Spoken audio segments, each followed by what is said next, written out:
Hello everyone. So here I'm back with another video from social studies. So we were going on with the history section, and one of the most important lesson from this is nationalism in India. So talking about the importance, अगर मैं बात करूँ तो like we can say कि पहले तो चलो बेटा इस चैप्टर में जहाँ पे हमारे पास नियरली 4 चैप्टर्स आते थे हिस्ट्री में, तो वहाँ पे कंपैरेटिव इस लेसन का वेटेज फिर भी होता था 5 मार्क्स का. मतलब एक कंफर्मेशन होती थी कि एक 5 मार्क का क्वेश्चन मैंने देखा, मतलब हमेशा मुझे यहाँ से 5 से ज़्यादा ही मिला है. 2 मार्क तो वैसे भी मैप क्वेश्चन आता है और एक 5 मार्क का क्वेश्चन गारंटी यहाँ से आते हैं. तो अभी तो और ज़्यादा इंपॉर्टेंट हो गई हिस्ट्री में, 2 ही चैप्टर आ रहे हैं, तो नियरली इस चैप्टर का भी वेटेज जो है वो 10 से 12 मार्क्स का इसका वेटेज रहता है. ठीक है, एक 5 मार्क का क्वेश्चन आपको विजिबल होगा, एक मैप के क्वेश्चन यहाँ पे होते हैं. ठीक है, तो लगभग 10 मार्क्स जो है वो हमें इसी चैप्टर से मिलने वाले हैं. तो उस अकॉर्डिंगली यहाँ पे दिमाग लगा करके इस लेसन को पढ़ना. और एनटीएससी की मैं बात करूँ तो लाइक गारंटी ले लो कि यहाँ से तुम्हें क्वेश्चन मिलने वाला है. ठीक है, इस चैप्टर से रिलेटेड एक क्वेश्चन कंफर्म मिलता है. ओके, नेशनलिज्म इन इंडिया से. और ये जो चैप्टर है वो तुम्हें काफ़ी ज़्यादा रिलेटेड भी लगेगा. जब हम लोग नेशनलिज्म इन यूरोप पढ़ रहे थे तो मतलब वो सारी चीज़ें ऐसी आती कि यार क्या रीज़न है, इसको क्यों पढ़ना है हमें, है ना. अब ये सारी चीज़ें जो है नेशनलिज्म इन इंडिया हुआ, इंडियन फ्रीडम मूवमेंट हुए, इनके बारे में तुम्हें भी थोड़ा बहुत पहले से ही कुछ पता है. और अब ये खुद हमारी कंट्री की बात आती है, तो ये चैप्टर थोड़ा तुम्हें रिलेटेबल भी लगेगा और काफ़ी ईजी टू अंडरस्टैंड भी होगा. सो स्टार्टिंगली नेशनलिज्म इन इंडिया, तो मैंने पिछले चैप्टर में जब तुम्हें नेशनलिज्म इन यूरोप पढ़ाया था तो मैंने स्टार्टिंग में से ही तुम्हें डेफिनेशन ऑफ नेशनलिज्म बहुत अच्छे से क्लियर कर दी थी कि it is a feeling of patriotism towards the country. मतलब ये नेशनलिज्म की बहुत सिंपल सी लैंग्वेज में अगर मैं बात करती हूँ तो देशभक्ति की भावना को हम लोग बोलते हैं नेशनलिज्म. जहाँ हम लोग कंट्री के लिए मर मिटने की बात करते हैं, बहुत ज़्यादा फीलिंग, अटैचमेंट, बिलोंगिंग, ऐसी सारी चीज़ों से. मतलब क्वेश्चन आ सकता है 1 वर्ड डेफिनेशन का ना, नेशनलिज्म क्या होता है. तो वहाँ तुम मुझे इतना तो तुम पे कन्फर्म मतलब लाइक कॉन्फिडेंस है कि तुम यहाँ पे ये आंसर तो लिखे दोगे. तो नेक्स्ट चीज़ आता है कि सबसे इम्पॉर्टेंट कॉन्सेप्ट आता है कि नेशनलिज्म का मतलब जो है वो तो देशभक्ति होता है, वो तो हमें अच्छे से पता है. सी अब हम लोगों ने यूरोप में देखा था, मैंने वहाँ पे भी बताया था ना कि नेशनलिज्म फीलिंग जो है वो कभी भी, जैसे लड़ाइयाँ जो होती है वो कभी सडन नहीं होती. उसी तरीके से कंट्री के अंदर भी जो इंटरनल वॉर्स होती है नेशनलिज्म के लिए या देशभक्ति की जो भावना है वो कभी भी सडन नहीं होती, अचानक से नहीं है कि भाई ठीक है रातों रात दिमाग में लगा कि भाई हम तो देश के लिए मिट जाएंगे. तो ऐसी कोई चीज़ नहीं होती है. जो नेशनलिज्म वाली फीलिंग्स होती है ये भी काफ़ी लंबे टाइम से आती है, काफ़ी लंबी स्ट्रगल के साथ आती है. ठीक है, पहले तो नेशनलिज्म फीलिंग उन ग्रुप ऑफ पीपल में आती है जहाँ जो एक पर्टिकुलर नेशन स्टेट से बिलोंग करते हैं. आज मुझ में कंट्री के लिए कुछ नेशनलिज्म, इंडिया के लिए नेशनलिज्म है, आप में भी इंडिया के लिए नेशनलिज्म होगा. ठीक है, क्योंकि हम लोग एक ही पास्ट, एक ही कॉमन हिस्ट्री शेयर कर रहे हैं. तो यहाँ से नेशन स्टेट और नेशनलिज्म वाली डेफिनेशन जो है उसे फिर से रिकॉल कर लेना. तो हम लोग बात कर रहे थे कि भाई इंडिया जो नेशनलिज्म होता है वो सडन नहीं आता है, नेशनलिज्म किसी ना किसी रीज़न की वजह से आता है. तो यहाँ पर जो नेशनलिज्म वाली फीलिंग है वो डिराइव हुई थी बिकॉज ऑफ कॉलोनाइजेशन. ठीक है, हम इंडियंस जो थे वो नियरली 200 ईयर्स तक, हम लोगों ने 2 सेंचुरीज तक हम लोग कॉलोनियल रूल के अंदर थे, हम लोग कॉलोनी थे ब्रिटिशर्स के. ठीक है, तो वो जो उनका डोमिनेशन था हमारे ऊपर, ठीक है, लाइक उन्होंने हमें कंट्रोल करके रखा था. तो अब जैसे जैसे हम धीरे धीरे एजुकेटेड होने लगे, हमें नॉलेज होने लगी चीज़ों की, हमें भी ये चीज़ें क्लियर हुई. रिमेंबर यूरोप में भी ऐसा ही था, पहले राजाओं का रूल था. लोगों को समझ में आने लगा कि यार एब्सोल्यूट मोनार्क प्रॉपर्ली वर्क नहीं कर रहे हैं, वो डिस्क्रिमिनेट कर रहे हैं, तो उसके अगेंस्ट उन्होंने लाइक रेवोल्यूशंस लाना स्टार्ट किया. सिमिलर हमारे यहाँ पे कॉलोनाइजेशन था, और वो कॉलोनाइजेशन के अंदर हम ये चीज़ बहुत अच्छे से समझ चुके हैं कि यार इंडिया हमारी कंट्री है और इसके जो रिसोर्सेज हैं वो भी हम केवल इंडियंस के लिए हैं. Okay, so that broad feeling of nationalism in the minds of people. Okay, colonization आएगा. और अब कॉलोनाइजेशन की भी हम बात करें तो 200 ईयर्स तक हम लोग, नियरली 200 ईयर्स मिनिमम बोल रही हूँ तो मैं, कि लगभग 200 सालों के लिए हम लोग ब्रिटिशर्स के कंट्रोल में थे. तो एकदम सडनली तो क्या हो गया कि भाई अब 200 ईयर्स तक तो हम रूल में ले लिए और अब हम लोगों ने उनके रूल को अपोज करना स्टार्ट कर दिया. तो जो सबसे ज़्यादा मेजर रोल यहाँ पे, मेजर इम्पैक्ट जो पड़ा है वो वर्ल्ड वॉर 1 का था. वर्ल्ड वॉर 1 के बारे में हम लोग पहले ही ब्रीफ डिस्कशन कर चुके हैं. जिन्होंने वीडियो नहीं देखी है, चैनल पे वीडियो भी अवेलेबल है. आप वीडियो भी देख लीजिएगा, ठीक है। तो impact of world war one अगर मैं बात करूँ तो impact of world war one क्या था, Britishers way participating in world war one from the allied powers side. अब ब्रिटिशर्स, अब सी बेटा वॉर जब होती है तो वॉर में क्या होता है, काफ़ी ज़्यादा एक्सपेंसेस होते हैं, राइट। सो तो जो एक्सपेंसेस इंक्रीज हुए थे, जो डिफेंस एक्सपेंडिचर इंक्रीज हुआ था ब्रिटिश आर्मी का, वो सब कहाँ से फाइनेंस हो रहा था, इंडिया से, okay. So increase in defence expenditure of British army was financed by India, ठीक है। यहाँ पे इंडिया में टैक्सेस वगैरह बढ़ाए गए ताकि वहाँ पे उनकी आर्मी लड़ सके, तो ये गलत चीज़ थी ऑफकोर्स। अब जैसे जैसे सी अब सॉरी अब जैसे जैसे क्या हो रहा था कि टैक्सेस वगैरह इंक्रीज कर दिए गए थे यहाँ से, तो अब लोग, अब कोई भी चीज़ है, किसी पे भी अगर आप टैक्स इंक्रीज करोगे तो उसकी वैल्यू जो है, उस कमोडिटी की प्राइस जो है वो बहुत ज़्यादा बढ़ जाएगी, ठीक है। एक पहले से ही इंडिया का पैसा है, वो आप लोग पहले से ब्रिटिशर्स जो थे वो लूट करके ले जा रहे थे। अब उसके बाद में जो यहाँ पे सामान अवेलेबल भी थे उन्हें काफ़ी ज़्यादा हाई प्राइजेस में बेचा जा रहा था, तो लोगों के लिए ये हार्डशिप का टाइम आ गया था, ठीक है। तो अभी इस increase in prices caused hardship for common people, ठीक है। अब याद करो यूरोप में सिमिलर चीज़ें हुई है, लोगों के पास खाना नहीं था, अनएम्प्लॉयमेंट था, हो गया था वहाँ पे, तो उसकी वजह से उन्होंने क्या किया, वहाँ की गवर्नमेंट अपने राजा के अगेंस्ट वॉर करना, रेवोल्यूशंस लाना स्टार्ट किया। केवल हिस्ट्री अपने को रिपीट कर रही है, okay. Forced recruitment in villages, crop forced recruitment मतलब वो लोग बेगार करवाते थे, या फिर अगर हम समझ सकें कि वो लोग अब वर्ल्ड वॉर के अंदर आपको पता है नियरली 30 लाख जो पीपल थे, मतलब यहाँ से सोल्जर्स यहाँ से गए थे, तो अब क्या था, वो ज़बरदस्ती लोगों को कैप्चर करते, उनसे प्लांटेशन वगैरह करवाते, या फिर उनसे वेपन्स वगैरह बनवाते, या फिर आर्मी में सर्व करने को कहते। तो ये फोर्स रिक्रूटमेंट था। उसके बाद में क्या हुआ था बीच में कि वहाँ पे क्रॉप फेलियर भी आ गया था उस ड्यूरेशन में, 1913 से 1918 के वक्त में काफ़ी ज़्यादा महंगाई बढ़ गई थी, मतलब वहाँ पे फूड की शॉर्टेज आ गई थी, पॉपुलेशन एक्सप्लोजन तो हो ही रहा है, साथ में क्रॉप फेलियर भी हो गया। तो अब इसकी वजह से क्या होता है, वहाँ पे फेमाइन आ जाता है, इंडिया के अंदर फेमाइन और एपिडेमिक आ जाता है। अब लोगों के लिए सिचुएशन समझो, मतलब वहाँ पे 12 to 13 मिलियन पीपल जो थे वो इस फेमाइन और इस एपिडेमिक की वजह से मर गए थे। Clear with this? सो इतनी सी स्टोरी तो तुम्हें समझ आ गई है, मतलब एक चैप्टर को, एक स्टोरी को रिलेट, यहाँ पे इसको तुम टॉपिक्स मत पढ़ो, ऐसे नहीं कि भाई हम एक एक टॉपिक पे क्वेश्चन आने वाला है हमें उस अकॉर्डिंगली लिखना है, बेसिकली समझते जाओ कि अब हम लोग बात कर रहे हैं नेशनलिज्म की फीलिंग के लिए, है ना, कि नेशनलिज्म, देशभक्ति की भावना क्यों आई है। तो देशभक्ति की भावना जेन्युइन चीज़ है कि यार ब्रिटिशर्स ने हमें कंट्रोल करके रखा था, हम किसी के रूल के अंडर थे, हम क्यों किसी के गुलाम बने, ठीक है। तो बिकॉज ऑफ दैट हमारे अंदर एक देशभक्ति की भावना आई है। अब एक और चीज़ होती है कि ये जो देशभक्ति की भावना है, ये जो मरने मिटने की जो फीलिंग है, वो ना लोगों में सडन नहीं आती है। तो वो देशभक्ति की भावना लाने के लिए हमारे यहाँ पर हमारे सामने एक सुपर हीरो है, ठीक है। तो वो सुपर हीरो जो थे, पहले वो अफ्रीका चले गए थे, वहाँ उन्होंने काफ़ी ज़्यादा सत्याग्रह वगैरह किए, और अब ये जो पर्सन है वो वापस से इंडिया में कम बैक करते हैं, ठीक है, ही इज़ बैक नाउ।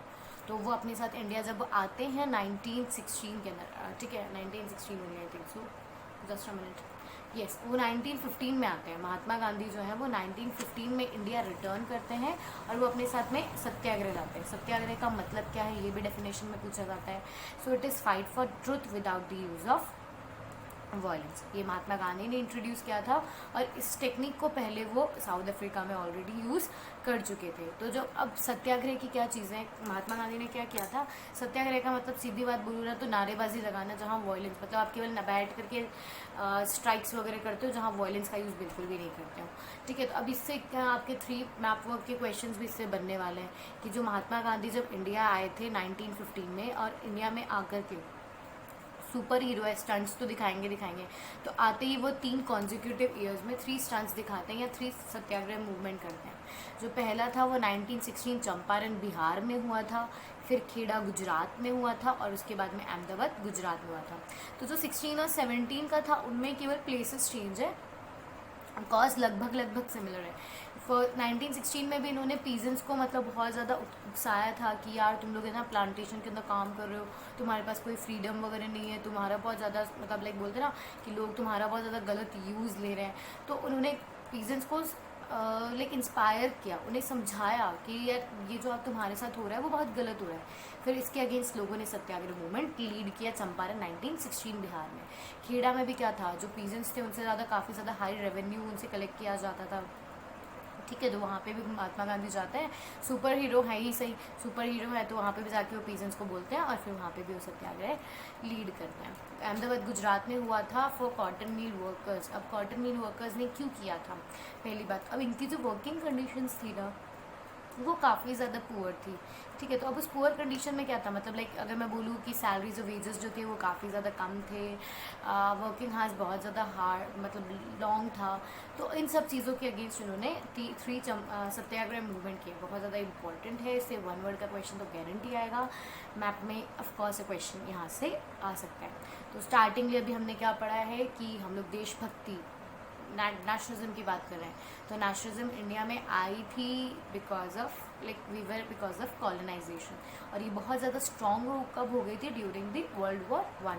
अब वर्ल्ड वॉर 1 भी हम लोगों ने पढ़ दिया, वर्ल्ड वॉर जब हम लोगों ने देख लिया, इम्पैक्ट ऑफ वर्ल्ड वॉर 1 हमने देखा, फिर उसके बाद मैंने ये बताया था कि जो नेशनलिज्म फीलिंग है तो अब वो लाने वाला कोई पर्सन चाहिए, ऐसा तो नहीं कि चल के आ गई नेशनलिज्म वाली फीलिंग, तो उसे लाने वाले इंपॉर्टेंट रोल तुम्हें या तुम्हारे चैप्टर्स में अभी क्या है, महात्मा गांधी का, ठीक है। तो महात्मा गांधी 1915 में इंडिया रिटर्न आते हैं और उसके बाद में आते ही वो 3 स्टंट्स परफॉर्म करते हैं, 16 में चंपारण में, 17 में खेड़ा में और 18 में अहमदाबाद में।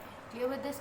एक और चीज़ यहाँ पे याद रखना है कि तुम्हें एक सीक्वेंस से पढ़ते जाना, एक स्टेप ब्रिटिशर्स का याद रखना है और एक स्टेप हम इंडियंस का याद रखना है, ठीक है। तो ये ताकि तुम्हारा जो पूरा चैप्टर उसकी स्टोरी जो है वो टाइमलाइन से मैनेज हो जाएगी।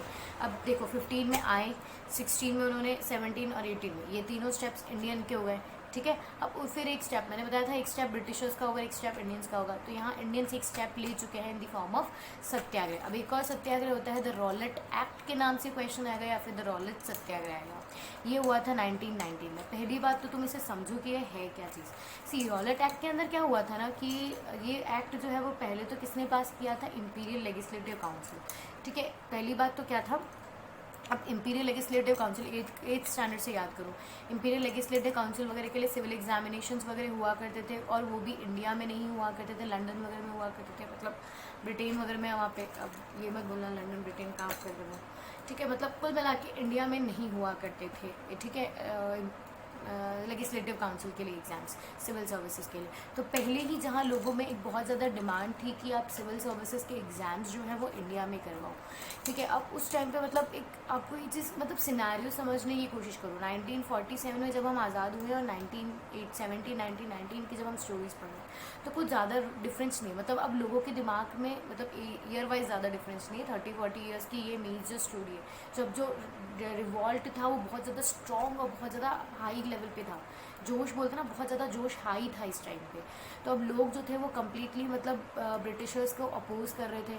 तो अब इसमें घबरा करके क्या होता है कि यहाँ पर इंपीरियल लेजिस्लेटिव काउंसिल जो है वो अपना एक एक्ट पास कर देती, रॉलेट एक्ट के नाम से, ठीक है। एक तो पहले इस चीज़ को अपोजिशन कहाँ से मिल गया था कि उस इंपीरियल लेजिस्लेटिव काउंसिल के जो मेंबर्स थे, इंडियन मेंबर्स थे, उन्होंने इसको कम्प्लीटली डिनाई किया था। क्यों? इसको डिनाई करने का भी रीज़न था क्योंकि इसकी वजह से क्या होता था कि जो सारी पावर्स थी, मतलब जो जितनी भी पॉलिटिकल एक्टिविटीज़ थी उनके ऊपर जो डोमिनेटिंग है, मतलब बोलते जैसे मानो कि फॉर एग्जांपल वहाँ पे कांग्रेस थी उस टाइम पे भी ना, कांग्रेस तो 1885 के आसपास वहाँ पे कांग्रेस बन गई थी इंडिया में हमारे पास।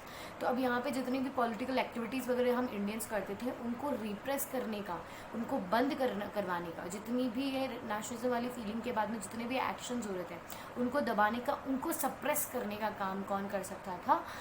ब्रिटिशर्स कर सकते थे थ्रू रॉलेट एक्ट। इसके अंदर वो किसी भी पर्सन को 2 साल जेल भेज देते थे, किसी भी पर्सन को डिटेंशन में भेज देते थे जेल में 2 सालों के लिए, और उसके ऊपर उस ड्यूरेशन में कोई भी कार्रवाई नहीं होती थी, उस पर कोई भी ट्रायल नहीं होता था। मानो कि अगर फॉर एग्जांपल कि मुझे ब्रिटिशर्स ने बोला कि ऑरेंज जूस पी और मैंने बोल दिया नहीं मुझे नहीं पीना है, तो वो ब्रिटिशर्स को पसंद नहीं आएगा, ठीक है। ब्रिटिशर्स क्या करेंगे, फिर मुझे 2 साल के लिए जेल भेज देंगे और मेरी कोई भी मतलब मेरे पे फिर कोई कार्रवाई मतलब ट्रायल भी नहीं होगा, कोर्ट वगैरह में जो सेक्शंस होते हैं ना वो भी नहीं होंगे, तो एटलीस्ट 2 सालों तक। तो ये बहुत ज़्यादा मतलब क्रिटिकल कंडीशन थी कि ब्रिटिशर्स को जो लगता था वो मनमानी करते थे, उनको लगता था कि ये हमें अप्रेस मतलब हमें अपोज करने की कोशिश कर रहा है, उसे पकड़ो और जेल भेज दो। अब रॉलेट एक्ट तो यहाँ पे पास हो गया था, एक तो पहले इंडियन मेंबर्स को भी पसंद नहीं था और इसकी वजह से क्या हुआ ना कि अब मतलब लोग जो थे वो पूरे ऑल ओवर इंडिया जो था उनमें मतलब एक वो था कि हमें नहीं करना, हम क्यों ब्रिटिशर्स की बात माने, ये तो किसी को भी पकड़ के जेल में डाल देंगे। तो उस टाइम पे वॉयलेंस काफ़ी ज़्यादा इंक्रीज़ हो गया था, स्पेशली सिटीज़ वगैरह की अगर मैं बात करूँ तो काफ़ी ज़्यादा जो लोग थे वो इसे अपोज करने लगे थे। अब इसकी वजह से क्या हुआ था कि वॉयलेंस इंक्रीज़ हो गया, लोगों में अपोजिशन आ गया, तो इधर से ब्रिटिशर्स भी घबरा गए और उन्होंने क्या किया, कंट्री के अंदर मार्शल लॉ लगा दिया, जहाँ पे सारी पावर्स जो थी वो किसे दे दी गई थी, जनरल डायर को दे दी गई थी। Okay, see that is why he smiling, उसे सारी पावर्स मिल रही है। क्लियर? तो ये भी हम लोग अभी तक हम लोगों ने क्या पढ़ा है, इम्पैक्ट ऑफ वर्ल्ड वॉर 1, तीनों सत्याग्रह की स्टोरीज, फिर उसके बाद में रॉलेट एक्ट। अगर तुमसे क्वेश्चन रॉलेट एक्ट के बारे में पूछा जाए, रॉलेट सत्याग्रह के बारे में पूछा जाए, तो सिमिलर चीज़ें लिखनी है आपको इसके अंदर। फिर इसके बाद में आता है, जब इधर से एक तो रॉलेट एक्ट भी आ जाता है, जलियांवाला बाग भी इंसिडेंट उसी ड्यूरेशन में होता है कि जलियांवाला बाग की भी सारी स्टोरीज पता ही है तुम्हें। जलियांवाला बाग में क्या होता है, मतलब वहाँ पे मीटिंग हो रही होती है। अब वहाँ पे जो भीड़ इकट्ठा हुई होती है वो 2 रीज़न से होती है।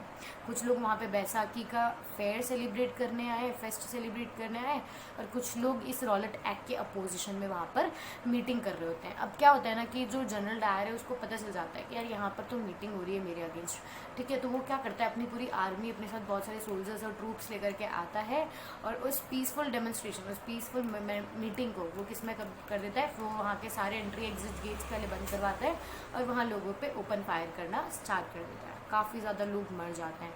तो 13 अप्रैल 1919 में अमृतसर में ये चीज़ हुई होती है। और पहली चीज़ समझो कि 1990 में लगभग मार्च के अंदर ये हमारा रॉलेट एक्ट आता है। इसको अपोज करने लग जाते हैं महात्मा गांधी 6 अप्रैल 1919 से, और उसका एक इंसिडेंट है अपोजिशन का, Jallianwala Bagh मैसाकर।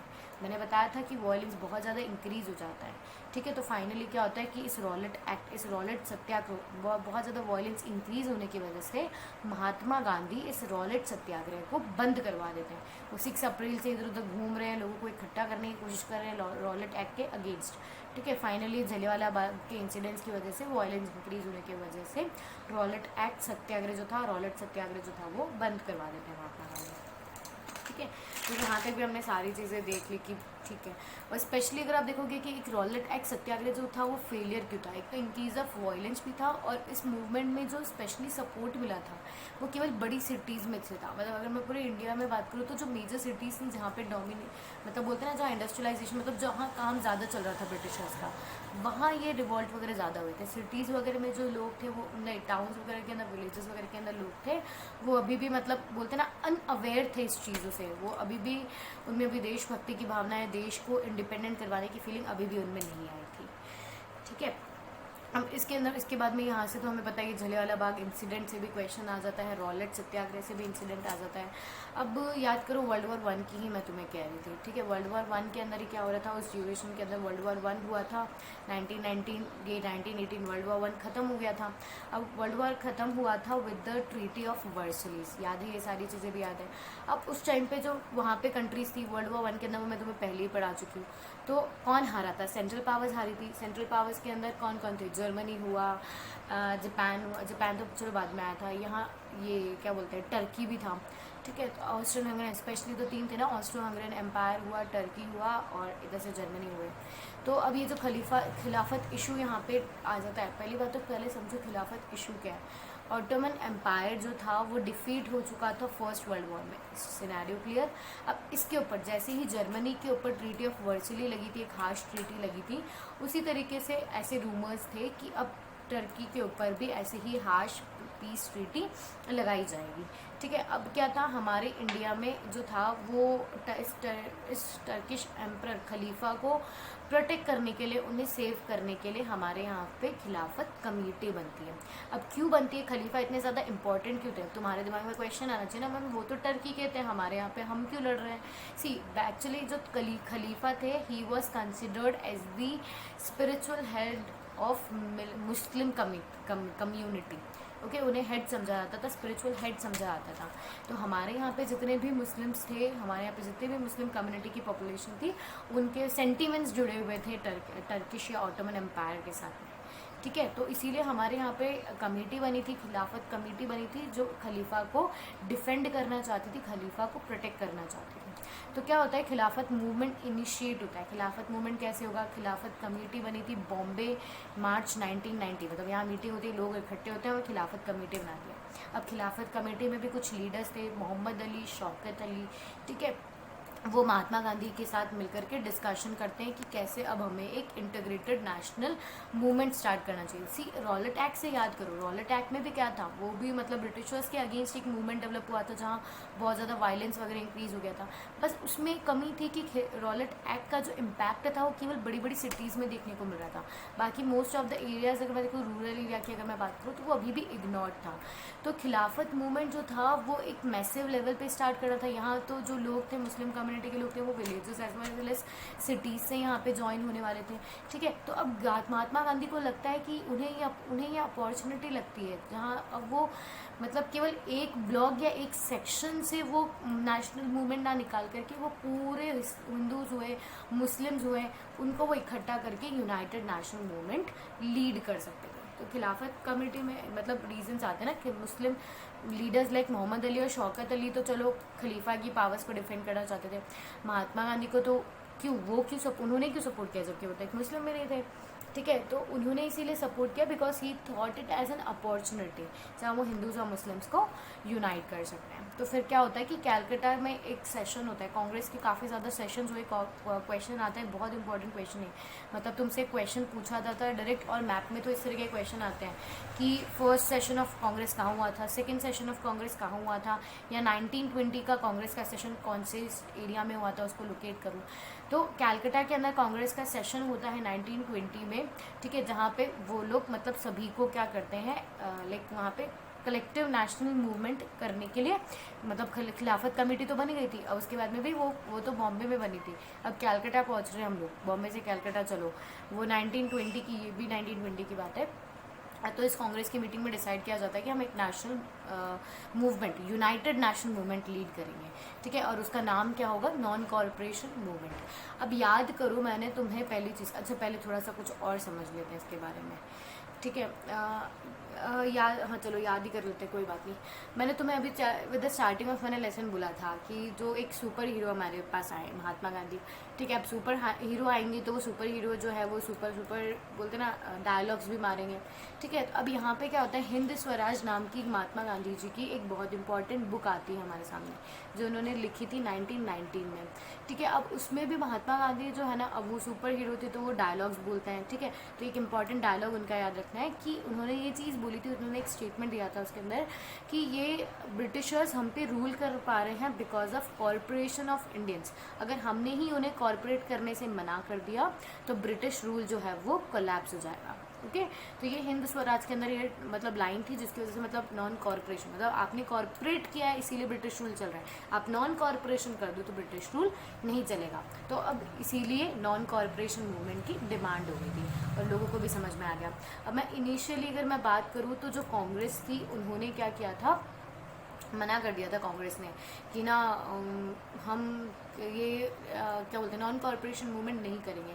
See basically non corporation movement के अंदर क्या था कि आपको ब्रिटिशर्स की चीज़ों का, ब्रिटिशर्स का बॉयकॉट करना है। तो अब इंडियन कांग्रेस ने क्यों मना कर दिया था, पहली चीज़ तो उनको है ना ऐसा मतलब पहली चीज़ वहाँ पे क्या है ना, वो काउंसिल के इलेक्शंस होने वाले थे, तो काउंसिल के इलेक्शंस होंगे तो आपको काउंसिल के इलेक्शंस, गवर्नमेंट किसकी थी, ब्रिटिशर्स थे वहाँ पे प्रॉपर्ली कंट्रोल करने वाले।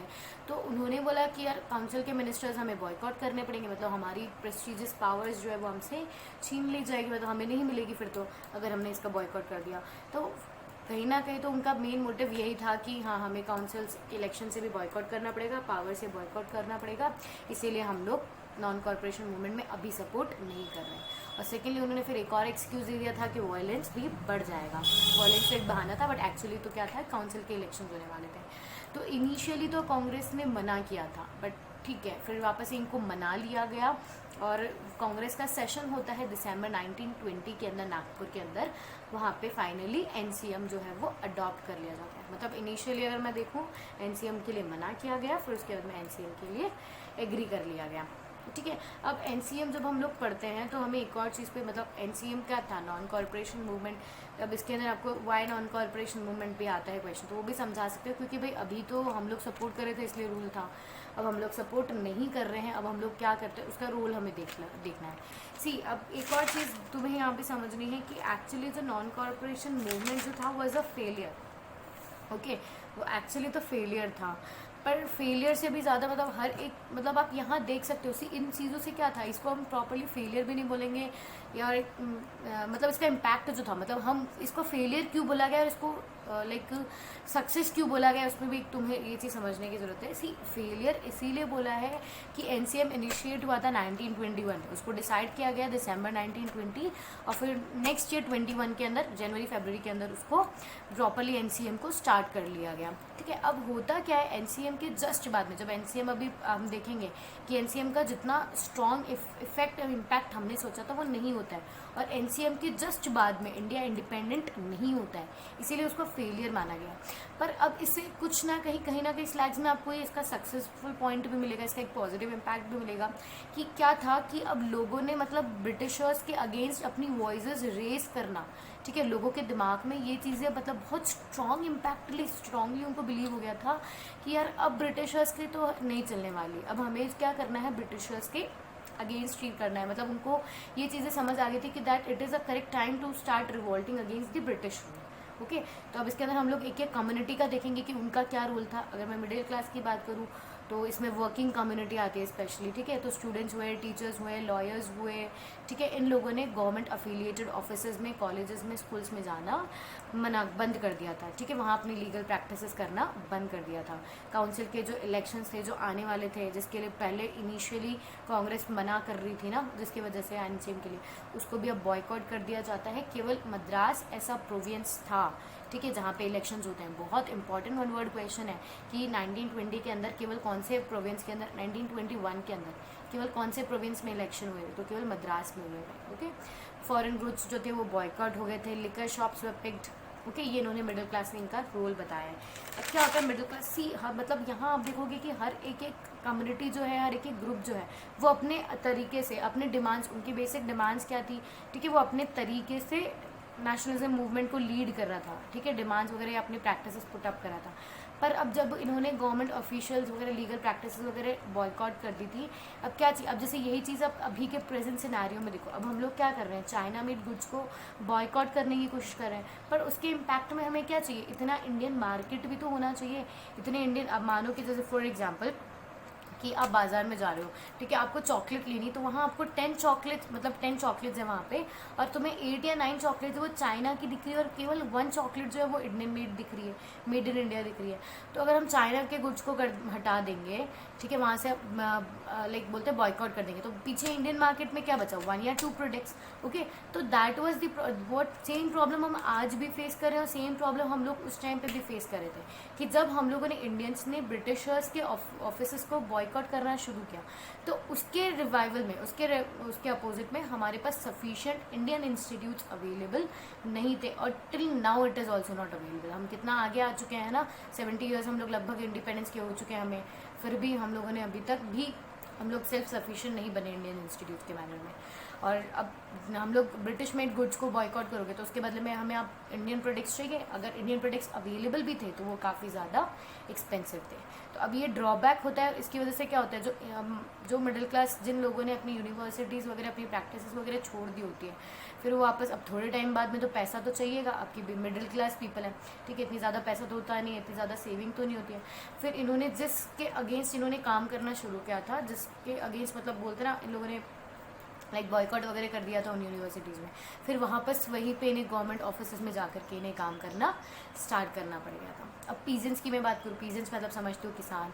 अब इनकी जो एक्चुअली लड़ाई थी वो ब्रिटिशर्स से नहीं थी, सी इनकी एक्चुअली लड़ाई जो थी वो तुलकदार से, लैंड ओनर्स से थी। अब बेसिकली समझो कि एक गरीब किसान है, उसकी बेसिक नीड्स क्या होती है कि उसे ज़्यादा टैक्सेस ना देना पड़े, उसकी वर्किंग कंडीशंस अच्छी हो, और उसका जो फार्म प्रोड्यूस है उसके पीछे उसको एक फेवरेबल अमाउंट मिल जाए, राइट। पर अब ये प्रॉब्लम प्रॉब्लम क्या फेस कर रहे थे कि इनसे काफ़ी ज़्यादा टैक्सेस लिया जाता था, इनसे बेगार करवाया जाता था। तो इनकी प्रॉब्लम समझो, बेसिकली जो इनकी डिमांड थी वो अगेंस्ट सुलगदास और लैंडलॉर्ड्स थी कि वो बहुत ज़्यादा रेंट लेते हैं, बहुत ज़्यादा टैक्सेस लेते हैं, और सेकेंडली इनसे बेगार करवाते हैं। बेगर मतलब तुम अच्छे से समझते हो कि आप काम करवा लो, मजदूरी करवा लो लोगों से, और उसके बदले उन्हें कोई भी पेमेंट ना दो, वो सारी चीज़ें। तो इनकी डिमांड्स हमें दिख रही है कि भाई आप रेवेन्यू टैक्सेस कम लो, आप ये जो बेगर वाला सिस्टम है इसको बंद करवाओ, लार्ज लैंड ओनर्स जिनके पास बहुत ज़्यादा ज़मीन है उनसे ज़मीनें लेकर के हम पुअर फार्मर्स, लैंडलेस फार्मर्स के अंदर उन ज़मीनों को डिस्ट्रीब्यूट करो। Social boycott of oppressive landlords, जो अपनी मनमानी करते हैं ना ये लैंड ओनर्स, जो इनके साथ बहुत बुरा बिहेव करे थे, उनका सोशल बॉयकॉट हो जाए। तो इनकी प्रॉब्लम्स और इनकी डिमांड्स हमें दिख गई थी। अब इनका प्रोटेस्ट करने का तरीका भी बहुत अलग था। अब ये प्रोटेस्ट कैसे करते थे, ये जो बेसिकली जो ये सर्विसेज देते थे उन लैंडलॉर्ड्स को, उन्होंने वो सर्विसेज देना ही बंद करा। मतलब जैसे मानो क्लीनिंग हुई, लाइक और भी कुछ ट्रांसपोर्टेशन वगैरह, बहुत सारा काम जो था इन लोगों के ऊपर डिपेंडेंट था, अब इन्होंने वो काम करना ही बंद कर दिया। ठीक है, उसके बाद में इन्होंने क्या किया, तलुकदार्स वगैरह थे उनके घरों पे अटैक किया, बाजार वगैरह को लूट लिया। ठीक है, अब इसमें क्या होता है, पीजेंट्स की एक और आप बहुत इंपॉर्टेंट पर्सनालिटी को अपनी एनसीईआरटी जब पढ़ोगे तो उसमें बहुत इंपॉर्टेंट पर्सनालिटी के बारे में आया है, बाबा रामचंद्र। ठीक है, ये अवध में लीडर थे पीजेंट्स के, और इन्होंने क्या किया था ना, इन्होंने पंडित नेहरू और एक दो बहुत इंपॉर्टेंट लीडर्स को लेकर के इन्होंने अक्टूबर 1920 के अंदर इन्होंने किसान ओथ सभा बनाया था। ठीक है, किसान उत्सव बनाई थी, उसके अंदर मतलब ये लाइक अब वो जो लैंडलेस हो गए थे, अब मतलब इन्होंने क्या किया था, पीजेंट्स वगैरह को प्रॉब्लम क्या हुई थी कि पीजेंट्स वगैरह ने क्या, मतलब जो उन्हें काम दे रहा है, जो मालिक उन्हें अभी तक काम दे रहा था, लार्ज लैंड ओनर जो उन्हें काम दे रहा था, अब वो उनके अगेंस्ट ही लड़ाई करने लगे थे, उनके अगेंस्ट वो रेवोल्यूशन लाने की कोशिश कर रहे थे, चेंजेस लाने की कोशिश कर रहे थे। तो अब इनकी जॉब तो खतरे में हो गई, तो इनको थोड़ा सेफ गार्ड करने के लिए उस टाइम पर क्या बनाई गई, किसान ओथ सभा बनाई गई। ठीक है, अब ये हम लोगों ने मिडिल क्लास के बारे में देख लिया, पीजेंट्स के बारे में देख लिया, फिर अब ट्राइबल कम्युनिटीज़ आती है हमारे पास में। तो ट्राइबल कम्युनिटी की प्रॉब्लम क्या थी, अब याद करो 9th स्टैंडर्ड में भी हम लोगों ने फॉरेस्ट वाले चैप्टर में पढ़ा है ज्योग्राफी में, कि फॉरेस्ट जो था, फॉरेस्ट ब्लैक फॉरेस्ट जो केक था हमारा, वो 3 पार्ट्स में डिवाइड किया गया था। ठीक है, reserve, protected and one that was remaining for the common people. तो अब ब्रिटिशर्स ने क्या किया था, फॉरेस्ट लॉज लाने के बाद में उन्होंने जो अच्छा पार्ट था फॉरेस्ट का, ठीक है, वो रिजर्व्ड और प्रोटेक्टेड के फॉर्म में कर लिया था, और जो मतलब बोलते हैं ना, जो काफ़ी वेस्ट पार्ट ऑफ फॉरेस्ट जो होता था वो ट्राइबल पीपल के लिए छोड़ दिया था। मतलब इन्होंने जो ट्राइबल पीपल जिनका बहुत ज़्यादा मतलब बोलते हैं ना, जिनकी लाइफ बहुत ज़्यादा इफेक्ट होती है फॉरेस्ट से, उन्हें ही इन लोगों ने फॉरेस्ट में जाने से मना कर दिया था। ठीक है, और उन्हें ज़बरदस्ती उनसे रोड वगैरह, रेलवेज़ वगैरह कंस्ट्रक्ट करवाते थे इन लोगों। अब क्योंकि इन लोगों का एम्प्लॉयमेंट, ये लोग जो फॉरेस्ट पे डिपेंडेंट थे वो तो इनसे काम छीन लिया, तो अब बाकी इन बच्चों को, इन बच्चे हुए लोगों का अब इनको काम तो करना होगा ना, तो इनसे फिर ज़बरदस्ती क्या बनवाते थे, रोड्स वगैरह बनवाते थे, और उसके बदले उन्हें पेमेंट भी नहीं करते थे। तो इनकी लाइफ मिजरेबल हुई। ठीक है, ना तो इनको आप फॉरेस्ट में जाने दे रहे हो, ना इनके कैटल्स वगैरह को, या और जो इनके ऊपर फॉरेस्ट में जो इनका डिपेंडेंसी थी फूड और फ्यूल व्यूड वगैरह के लिए, ठीक है, वो कुछ भी आप इनको काम नहीं दे रहे हो। ठीक है, तो अब ये लोग भी रिवॉल्ट करेंगे। तो इन्होंने रिवॉल्ट करी है in the form of guerrilla wars. कोई गोरिल्ला एनिमल नहीं लाते थे, ऐसे नहीं कि जंगलों से गोरिल्ला पकड़ पकड़ के लड़ने लगे। गोरिल्ला वॉर क्या होता है कि मतलब ये कोई आर्मी वगैरह नहीं होती है यहाँ पर, मतलब अनऑफिशियल आर्मी होती है, इसको ऐसे समझ लो। मतलब ये टुकड़ी होती है लोगों की जो छुप कर के लड़ाइयाँ करते हैं। मतलब आप फॉरेस्ट वगैरह ऐसे डेंस एरियाज़ होता है, वहाँ ये लोग ट्रीज़ वगैरह, बुशेस वगैरह के पीछे छुपेंगे, जैसे कोई पीपल वहाँ पे आएंगे उनके ऊपर अटैक करेंगे। So guerrilla war was started in Gudem hills, Andhra Pradesh, और उसमें वहाँ मेन सुपर हीरो जो थे यहाँ पे अलूरी सीताराम राजू। ठीक है, ये बहुत इंपॉर्टेंट पर्सनालिटी है। अब इन्होंने क्या किया था वो चीज़ देखो, he persuaded people to wear khadi and give up drinking. सबसे पहली चीज़ तो ये ध्यान रख लो, अलूरी सीताराम राजू जो है वो फ़ैन है, ठीक है, महात्मा गांधी के। मैंने बताया था सुपर हीरो है महात्मा गांधी, तो उनके फ़ैन होंगे ऑफकोर्स। तो अलूरी सीताराम राजू जो है वो उनके फॉलोअर थे। उन्होंने लोगों को खादी पहनने के लिए बोला, ड्रिंकिंग छोड़ने के लिए बोला, ब्रिटिश गुड्स को बॉयकॉट करने के लिए बोला। बस एक चीज़ उनको लगती थी कि हमें मतलब इंडिया को इंडिपेंडेंट बनाना है, इंडियन लोगों को लिबरेट बनाना है, तो आप केवल किसके थ्रू करवा पाओगे, वॉयलेंस के थ्रू। मतलब उनको एक्चुअली लगता था कि लातों के भूत जो है वो बातों से नहीं मानने वाले हैं, इन्हें लात ही पड़नी चाहिए। So he used violence in bringing freedom. तो इसीलिए गुडन रेबल्स जो थे, फिर ये लोग क्या करते थे, गुडन रेबल्स पुलिस स्टेशन वगैरह पे अटैक करते थे, उन्हें पुलिस स्टेशन जला दिया करते थे, और फिर ब्रिटिश ऑफिशियल्स को मारा करते थे। तो अब इसीलिए फिर जब ब्रिटिशर्स को ये सारी चीज़ें समझ आने लगी, तो ब्रिटिशर्स ने अलूरी सीताराम राजू को पकड़ा और उसे मार दिया इन 1924 फोर्थ, तो अब हमारे पास क्या क्या हम लोगों ने पढ़ा, गरीब किसान पढ़ लिए, मिडिल क्लास पीपल पढ़ लिए, ट्राइबल पीपल पढ़ लिए। एक प्लांटेशन वर्कर्स को भी हम थोड़ा अलग से पढ़ते हैं। प्लांटेशन वर्कर और नॉर्मल फार्मर्स में क्या डिफरेंस था, एक पुअर पीजेंट्स जो थे या तो वो अपने छोटे मोटे टुकड़े पे या लोन वगैरह लेकर के वो ऐसे काम करते थे। अब प्लांटेशन वर्कर्स वो थे जो प्लांटेशन में काम करते थे, ठीक है। प्लांटेशन क्या होता है वो समझो, ग्रोइंग ऑफ फूड ग्रेन्स। आपको पता है कि काफ़ी लार्ज एरिया होता है, उस लार्ज एरिया के अंदर हम एक सिंगल क्रॉप को ग्रो करते हैं for the purpose of export, ठीक है, प्रॉफिट अर्निंग के लिए स्पेशली प्लांटेशन किया जाता है। अब प्लांटेशन वर्कर्स जो होते हैं उन्हें सर्टेन काइंड ऑफ रूल्स और रेगुलेशंस फॉलो करने पड़ते हैं कि अगर आप एक बार कंट्री के अंदर एंटर कर गए, मतलब प्लांटेशन के अंदर अगर आप एंटर कर गए तो आप अपनी मर्जी से फिर आप मूवमेंट नहीं कर पाओगे। और स्पेशली होता था कि इनसे बहुत सारा काम करवाने के बाद भी इनको पे मनी नहीं मिलता था, वेजेस नहीं मिलते थे। See, according to Inland Immigration Act of 1859, plantation workers were not allowed to leave the plantation without permission। और परमिशन की बात जब उनसे करो, जैसे फॉर एग्जांपल तुम्हें भी छुट्टी नहीं मिलती ना बिना परमिशन, ठीक है, और तुम छुट्टी लेने आओ तो वहाँ तुम्हें सुनते ही नहीं तुम्हारी कोई, मतलब घर वाले जब तुम बोलो ना कि यार मम्मा छुट्टी लेनी, तो घर वाले तुम्हारी बात सुने नहीं, मतलब परमिशन तो मिलती नहीं थी छुट्टी लेने की। तो वही सिचुएशन उन वर्कर्स के साथ, एक तो उन्हें मतलब मूवमेंट करने नहीं दिया जाता था, मर्जी से अपने वो घर वापस नहीं जा सकते थे, मतलब एक एक दो दो साल के कॉन्ट्रैक्ट पर उन बेचारों को लाया जाता था और कई सालों तक फिर अपने पास ही रखा जाता था।